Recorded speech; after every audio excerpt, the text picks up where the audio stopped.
It's the Chamber's view that the best possible form of support for Australian households is a strong and confident business sector that is capable of maintaining and creating new jobs. I have to obviously admit that we are disappointed, however, with the decision not to proceed with the promised reduction in company tax from 30% to 29%. As the largest and most representative business organisation in New South Wales, we have consistently and publicly stated our opposition to the carbon tax.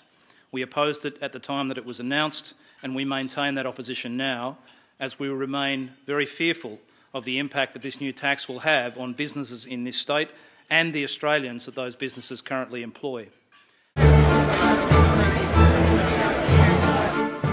the core of this budget, through the instant asset write-off, through the loss carryback provisions, there is a very substantial package of business tax reform to the tune of $4.4 billion over the forward estimates. And the two of those measures together are going to be a really powerful combination which will drive growth in our economy, but also drive productivity in our economy in the years ahead. But the bottom line is that this Labor government was not prepared to stand by and allow parliamentary gridlock to deny struggling Australian businesses the benefits of the boom. And of course that's why we did make the announcements we did in the budget. Company tax cuts have been redirected to help with the challenges of the patchwork economy through reforms like loss carryback, but also the additional payments to families as well. I would liken what we've done on carbon pricing to the great reforms that were introduced in this country in the early 90s.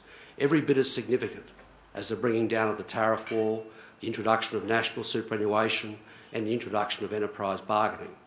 All difficult reforms which were accompanied by a quite torrid community debate, but ones which have worked for Australia.